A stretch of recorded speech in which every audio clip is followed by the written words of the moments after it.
Marché action américain, faisons-lui passer un scanner pour évaluer son état de santé.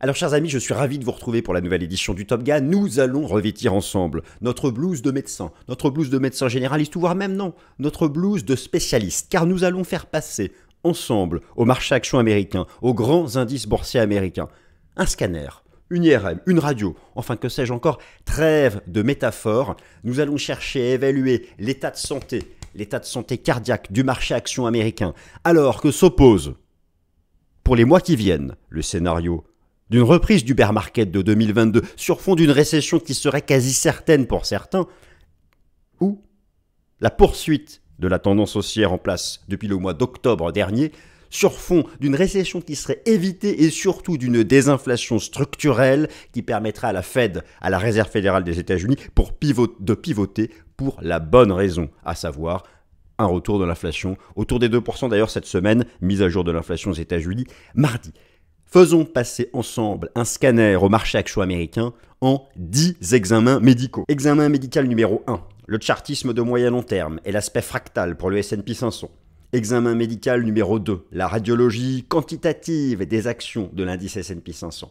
Examen médical numéro 3, une petite IRM du positionnement des traders institutionnels sur les indices US. Examen médical numéro 4, les troupes suivent-elles les généraux? En gros, small et mid cap versus big cap. Examen médical numéro 5. Les anticipations de profit sont-elles toujours perchées alors que s'achève la saison des résultats du premier trimestre? Examen médical numéro 6. La probabilité d'une récession américaine est-elle encore élevée alors que le rapport NFP a été publié vendredi dernier et qu'il montre que le taux de chômage continue de baisser? Examen médical numéro 7. La valorisation est-elle encore attractive? Examen médical numéro 8. La hiérarchie sectorielle, rappelez-vous, qui était à moitié défensive, l'est-elle encore quid du secteur bancaire en bourse? Examen médical numéro 9. État des lieux du sentiment institutionnel. Examen médical numéro 10. Inflation et pivot de la Fed, le point immédiat. C'est parti mes amis, nous fonçons à l'hôpital pour faire ce diagnostic médical complet. Le plan s'affiche sous vos yeux, alors le plan, je viens de vous le décrire, les 10 étapes, je vous le laisse quelques instants si vous souhaitez faire pause pour en faire une capture d'écran et nous attaquons sans plus tarder par l'IRM numéro 1, le chartisme et l'aspect fractal de moyen long terme pour les indices américains. Alors nous allons nous concentrer sur le S&P 500. En fait, je commence pour une fois par la partie graphique. Ce sont les graphiques hebdomadaires et mensuels qui permettent de se projeter sur l'état de santé de la tendance de moyen long terme, le chartisme, le momentum, l'Ishimoku, et bien sûr, ici, je vais vous proposer un focus sur l'aspect fractal. Alors, voyons de quoi exactement nous allons parler. Vous avez sous les yeux une superbe fiche synthétique, synthèse qui nous vient d'Elliott Wave Club, qui fait la synthèse des différents mouvements en fractal, en vague d'Elliott des marchés. Alors, concrètement, concentrez-vous sur la partie ici qui se trouve en haut à droite. Nous avons eu le gros bull market ici en 5 temps de la période du Covid et depuis, nous sommes donc dans une phase corrective. Tout l'enjeu est de savoir, est-ce que cette phase corrective en 3 temps ABC a-t-elle été terminée ici en octobre dernier ou avons-nous simplement terminé la vague A en octobre dernier et depuis octobre faire la vague B avant ici une grande phase baissière, les traits C. Alors, je vais passer directement sur les graphiques pour vous montrer à quoi cela peut ressembler. Je vous laisse ici la petite fiche synthétique si vous voulez faire une capture d'écran. Je vous retrouve ici le triptyque que vous connaissez bien avec donc le contrat futur S&P 500 en haut à gauche en données mensuelles, en bas ici en bas à gauche en données hebdomadaires, à droite en données journalières. Et nous allons donc nous concentrer sur le graphique en données mensuelles. Alors, je vous remontre ici la fiche. Nous avons déjà eu ici le grand bull market qui a suivi le choc boursier de la crise sanitaire. En 5 temps bien identifiés. La vague 5, ça c'est acquis pour tout le monde, tous les analystes qui font de la fractale. La vague 5 s'est terminée en décembre 2021. Alors maintenant, voilà le sujet. Le mouvement correctif en ABC. Pour les plus optimistes d'entre nous, nous aurions fait le mouvement correctif en 3 temps, ici, entre décembre 2021 et octobre 2022. Ici, en vague, en 3 temps, les traits abaissés. Et nous aurions commencé en octobre dernier, après avoir retracé 50% de l'ensemble du bull market de la crise sanitaire, nous aurions commencé un grand nouveau marché haussier. Nous aurions fait la vague 1 et là, en 3 temps une vague 2, la vague 2 est toujours en 3 temps, et nous aurions démarré la vague 3 du grand bull market. Mais pour d'autres, ça c'est ceux qui pensent c'est le scénario fondamental de l'absence de récession, c'est le scénario fondamental d'une désinflation structurelle. Mais pour d'autres, eh bien, la vague, nous ne serions ici que dans une grande vague B, alors elle ne serait pas là, mais elle serait ici, et nous serions à l'aube d'une phase, d'une reprise du grand bear market sur fond d'une récession qui, c'est vrai que certains indicateurs avancés semblent indiquer qu'elle est inévitable, mais ce n'est pas le cas, par exemple, des chiffres du marché du travail aux États-Unis. Ça, j'y viens plus tard dans dans la suite des examens médicaux. Et donc, au final, le juge de paix, c'est la zone actuelle. Ce sont les 4002, 4300 points. On va regarder, c'est ça tout l'intérêt de combiner le chartisme, l'Ishimoku, c'est que ça valide des zones de prix. Et lorsque vous regardez, par exemple, l'Ishimoku en données hebdomadaires, vous voyez bien qu'en fait, on bloque sur les 4002, 4003, qui sont ici une importante zone de résistance en Ishimoku, la partie haute du nuage, et regardez la lagging span, elle qui tape la ligne de chartiste, donc en fait on est vraiment dans la zone ici pivot, si vous voulez, en gros pour résumer, le scénario bearish, ceux qui pensent qu'il y aura une récession et que nous allons bientôt faire une grande vague C, reste actif tant que avec la vague B ici retrace là, ce qui sera une A. J'ai mis ici les ratios de retracement de Fibonacci. Allez, leur ultime stop de protection, c'est 4003. Donc cette zone des 4002, 4300 points, c'est la zone frontière. Si elle est dépassée, on repart en grand bull market, et là je vous garantis qu'on dépassera les records historiques. Et au contraire, tant qu'on se maintient sous cette zone, c'est pour ça que ça fait 4 semaines qu'on est en dessous. Et donc on est vraiment au contact de cette zone pivot. Ça résume bien, je trouve, les hypothèses actuellement du marché. Vous allez me dire soit ça monte, soit ça baisse. Oui, mais en fait, c'est pas ça le sujet. Bien sûr que soit ça monte, soit ça baisse. Ce qui compte, c'est que nous sommes au contact du niveau chartiste qui sert de frontière entre les deux scénarios. D'où les extrêmes tensions techniques des dernières semaines. Et d'ailleurs, on voit bien en données journalières la volatilité dès qu'on teste les 4002, mais en même temps, voilà, on tient les supports ici à court terme. Donc ça, c'est le premier aspect des choses, de l'examen médical numéro 1. Eh bien, alors à l'état de santé, nous sommes vraiment dans un entre-deux ici sur le plan chartiste. Examen médical numéro 2, la radiologie quantitative des actions de l'indice S&P 500. Alors, l'analyse quantitative de l'indice S&P 500, je le fais ici via le critère du pourcentage d'actions de l'indice S&P 500 au-dessus des moyennes mobiles simples à 20, 50 et 200 jours.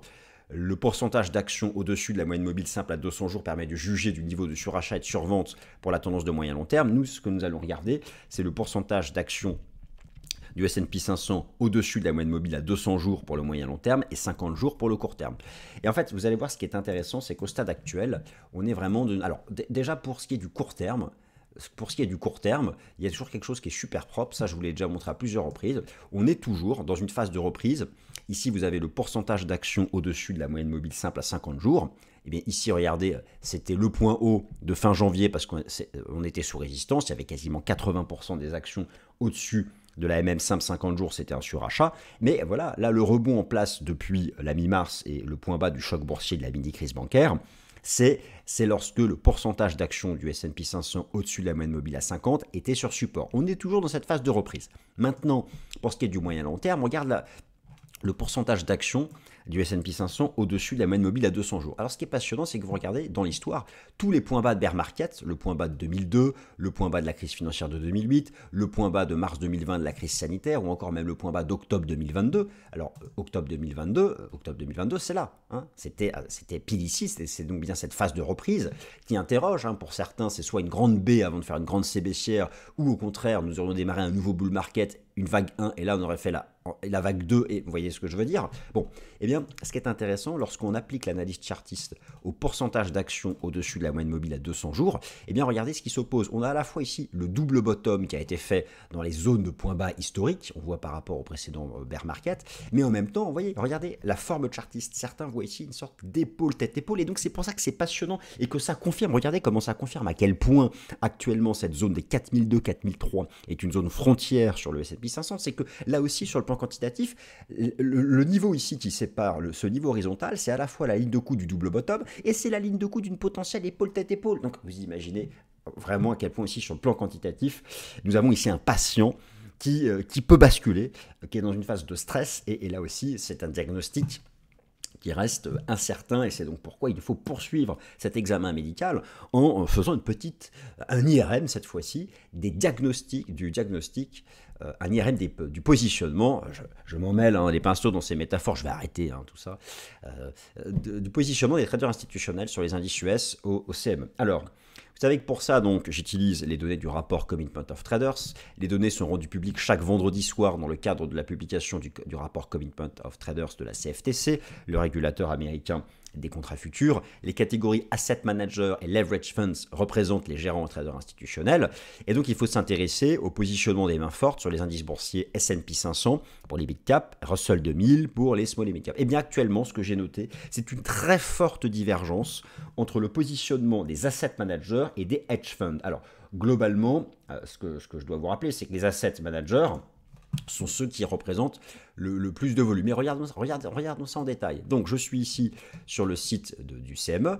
J'ai donc sélectionné ici Equity Indexes S&P 500. S&P 500 avec 2 ans d'historique. Vous savez comment ça marche, hein. J'avais fait un tuto dans un Fast and Forex sur le rapport Commitment of Traders.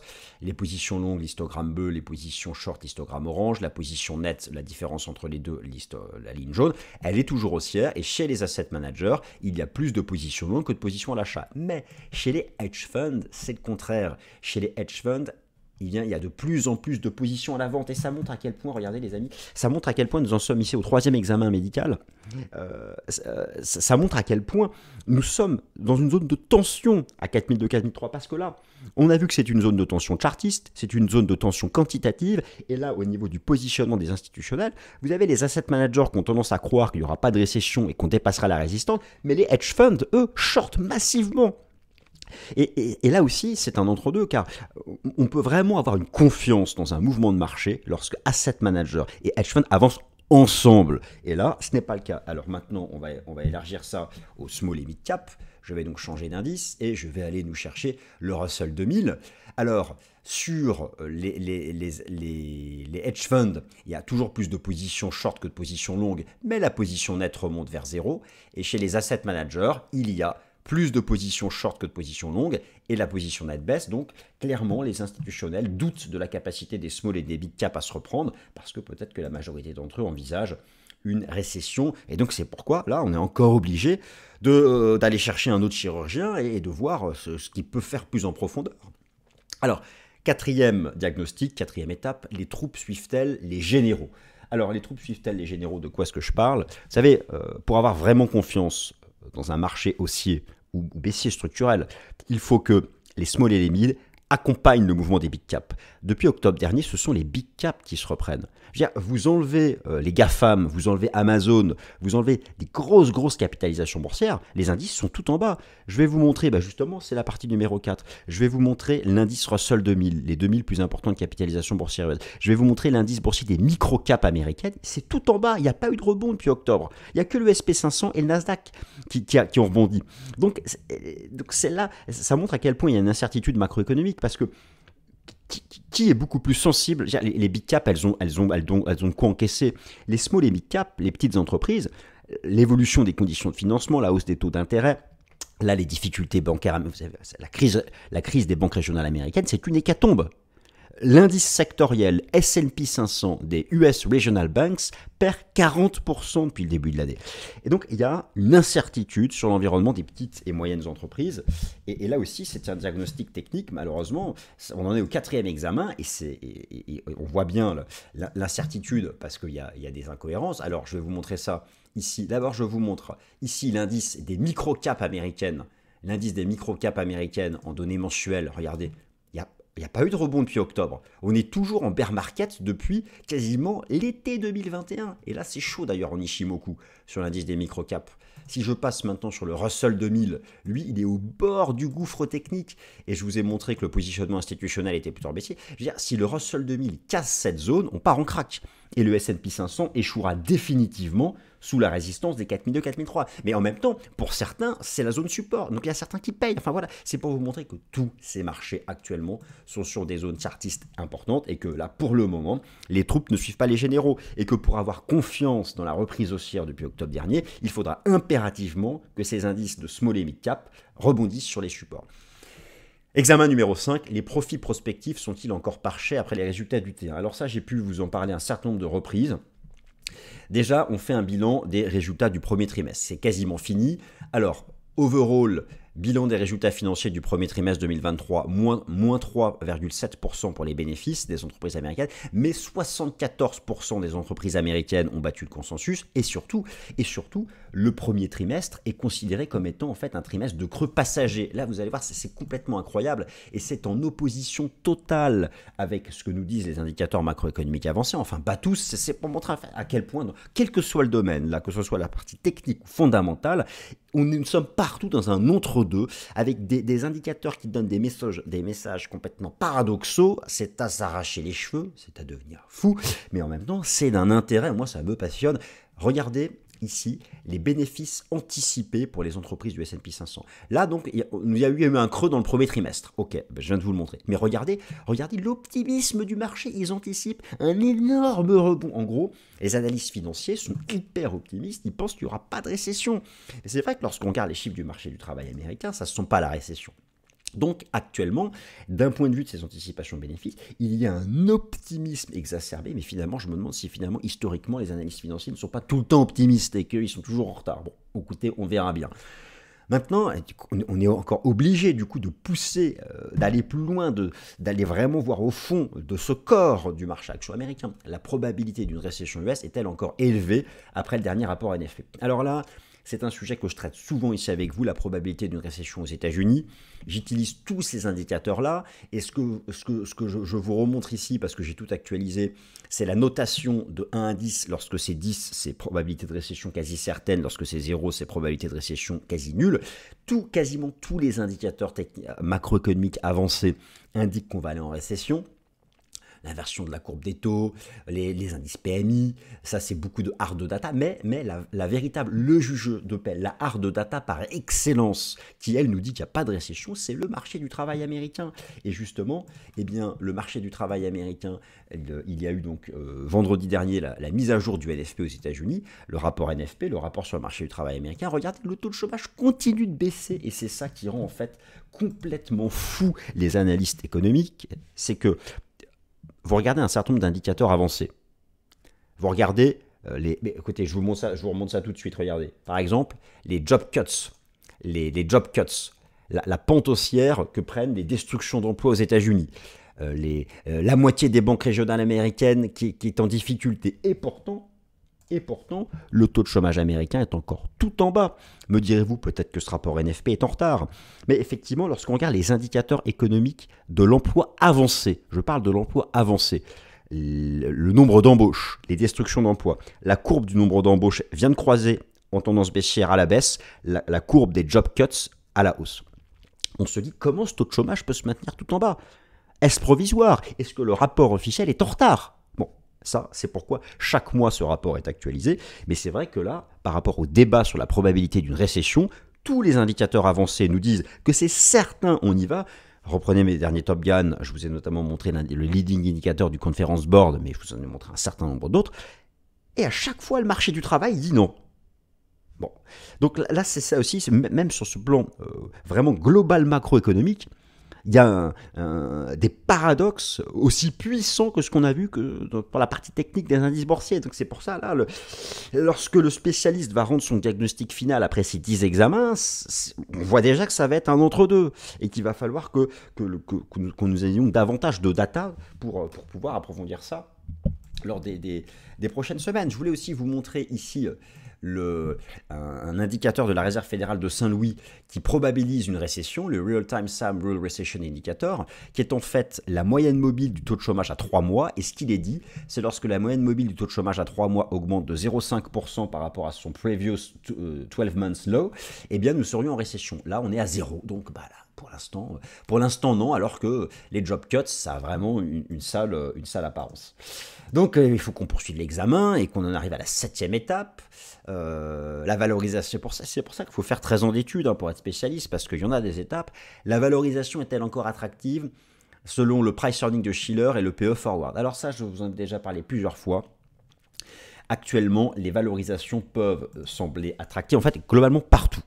Que ce soit le PE forward, le price earning prospectif, la valeur actuellement du marché action par rapport aux bénéfices prospectifs, ou que ce soit le PE de Shiller, la valeur actuelle du marché action par rapport aux bénéfices des 10 années passées retraités de l'inflation.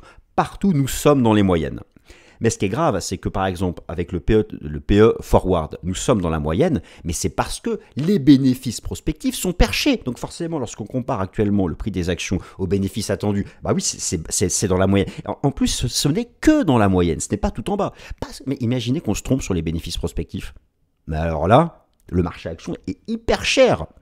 Donc c'est ça qui est incroyable. Donc je vais vous remontrer quand même qu'au final, on est overall, on n'est pas, le marché n'est pas bon marché, il est partout dans la moyenne. Je vous ai remis ici quelques données pour le SMI, le CAC, le S&P 500. Là vous avez donc, alors là vous avez le PE forward du S&P 500. Voilà, on voyait que la moyenne de 5 ans est en verte, la moyenne de 10 ans est en bleu. On est vraiment entre les deux moyennes. Je vous ai tout récapitulé ensuite ici. Alors là, vous avez pareil sur Guru Focus, le PE forward du S&P 500. On voit qu'on est bas, mais on est globalement dans les moyennes historiques autour du 18. Bon, c'est sûr que oui, alors alors j'ai tout rassemblé sur un graphique TradingView. Vous avez ici donc actuellement le PE, alors le PE ratio du S&P 500 est de 24, mais le PE de 24 c'est celui des 12 derniers mois. Le PE forward est à 18, le PE de Shiller est à 28, le price to book est à 4. Le PE de Shiller est à 28, la moyenne depuis 20 ans c'est 26. Donc, mais oui, c'est sûr que lorsque le bear market a commencé en 2021, on était à 40. Donc, c'était là, effectivement, mais c'est quand même au-dessus de la moyenne. Hein, vous voyez, donc c'est pas non plus. Nous sommes là aussi, même en termes de valo, on tape au centre. Après 7 examens, nous ne faisons que de taper au centre, ce qui ne nous avance pas. Alors du coup, est-ce que le 8e examen va nous apporter davantage de réponses? La hiérarchie sectorielle est-elle encore à moitié défensive? Là, malheureusement, mes amis, vous allez dire que je le fais exprès.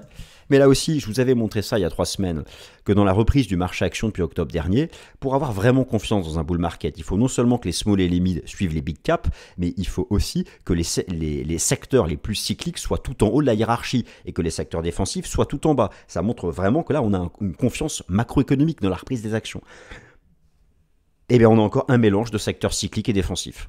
C'est-à-dire qu'il y a des secteurs cycliques tout en haut, mais il y en a encore tout en bas. Le secteur de la finance, par exemple, est tout en bas. Le secteur de l'énergie chute avec le prix du pétrole qui chute. D'ailleurs, je vais en dire un mot. J'ai fait 2 vidéos spéciales sur le pétrole dans le Fast and Forex.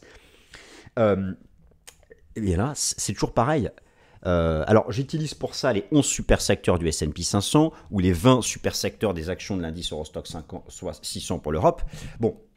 On va regarder ça tout de suite sur TradingView. Voilà la hiérarchie sectorielle. Alors, vous allez ici dans marché, vous faites indice et vous avez ici les secteurs du S&P 500. Vous allez ensuite dans l'onglet performance et là, vous faites comme sur Excel un classement. Eh bien alors, oui, on a la tech, on a la communication, très bien.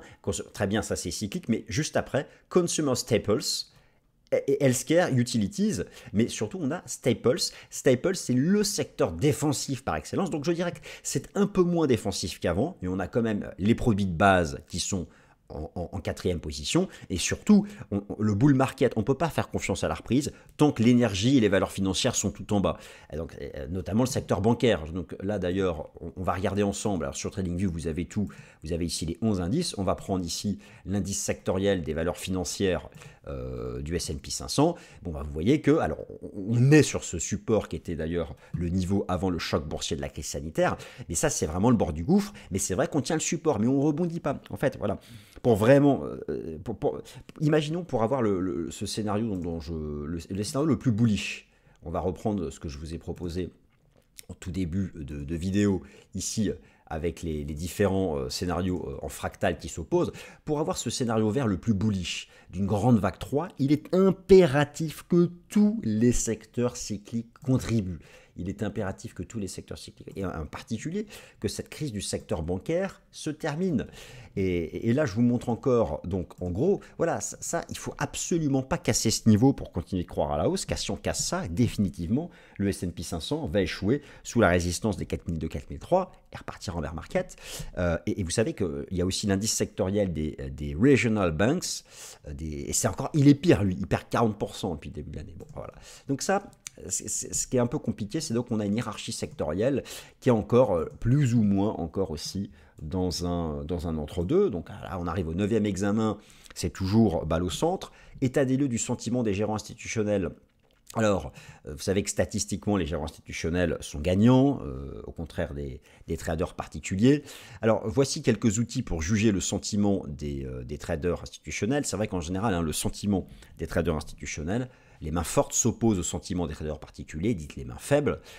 Et donc, du côté des... Moi, je vous propose quelques outils. On va regarder ensemble la terme structure du VIX, qui est ici sous vos yeux, le volume des options put et le put-call ratio, pour voir qu'il y a encore un comportement plus ou moins défensif. Alors là, vous avez la terme structure du VIX, le prix des contrats futurs VIX à travers le temps.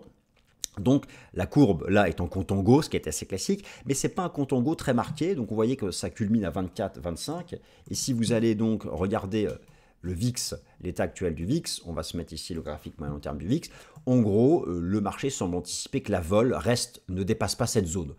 Donc c'est un régime de vol anticipé qui n'est pas celui d'une grande vague baissière. Donc voilà, mais là, c'est pas non plus en backwardation. En même temps, c'est quasiment impossible ou très très rare sur le VIX. Bon, ça c'est une première chose. Alors maintenant, on va regarder d'autres indicateurs, notamment le volume des puts, qui est toujours donc. Alors, on est loin des récents tops, mais on a toujours une tendance haussière du volume des puts. On n'est pas en zone de complaisance, donc là c'est dans entre-deux. On peut regarder maintenant le put-call ratio. Je fais ici le ratio au numérateur, le volume des puts, au dénominateur, le volume des calls. Et là par contre, on a une tendance baissière, donc on sent qu'on rentre de plus en plus dans une phase de complaisance en termes de ratio. C'est plutôt un indicateur qui semble dire que là, la majorité des institutionnels semblent anticiper qu'on finisse par dépasser les 4002, 4003. Bon, c'est pour ça, du coup, que... Bon, c'est là aussi, on n'a pas... c'est pas évident. Après, chers amis, vous avez comme moi enfilé votre blouse de spécialiste, hein, parce que, comme je ne suis pas médecin, alors... cette métaphore, c'est parce que je viens d'une famille de médecins. Hein. Papa et maman, bonjour si vous regardez cette vidéo, mais sur la retraite. Et papa étant généraliste et maman radiologue, je me suis dit, c'était rigolo. Mais voilà, peut-être vous dites-moi dans les commentaires l'interprétation que vous faites de tous ces baromètres que je vous montre ici sur le marché action US. Et on va terminer donc par le 10e examen, et après on va pouvoir rentrer chez soi.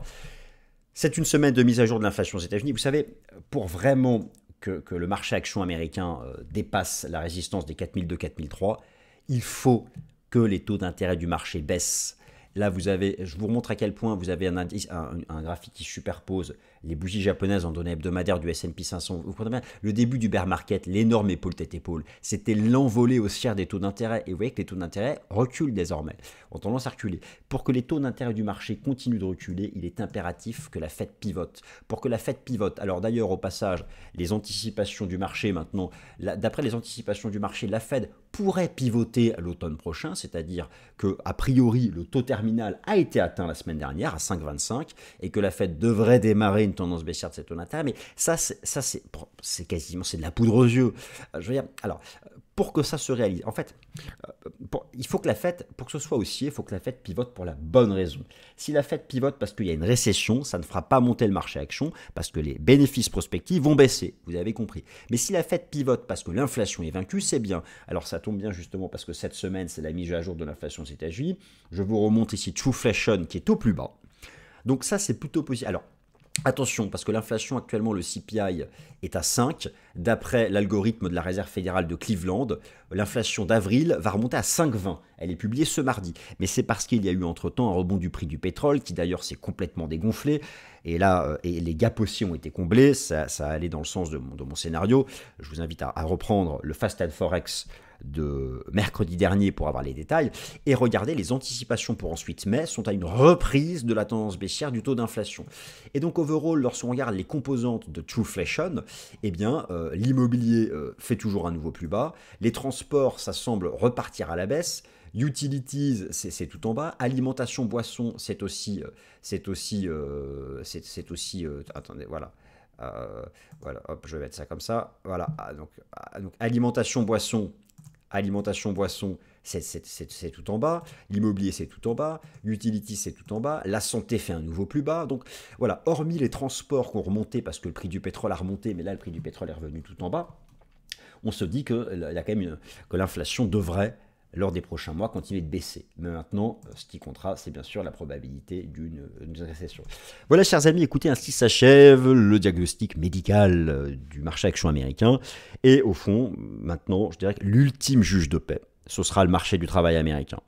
Et il est vrai que tant que le taux de chômage reste au plus bas, il n'y a pas de récession. Et dans ce cas de figure-là, avec une désinflation qui se poursuivrait, oui, ça peut être aussi. Mais vous savez, le vrai risque, c'est si un jour un rapport NFP montre une envolée du taux de chômage, ne serait-ce que d'un rebond de quelques points de pourcentage, de 0,3, 0,4 points de pourcentage, là, il va y avoir un vrai stress sur les bénéfices prospectifs, et là, ce sera la fin du rebond du marché action. Voilà, mes amis, j'espère que ce diagnostic vous a plu. Merci pour vos likes, merci pour vos commentaires, merci pour vos abonnements, et à bientôt. Merci, bonne semaine.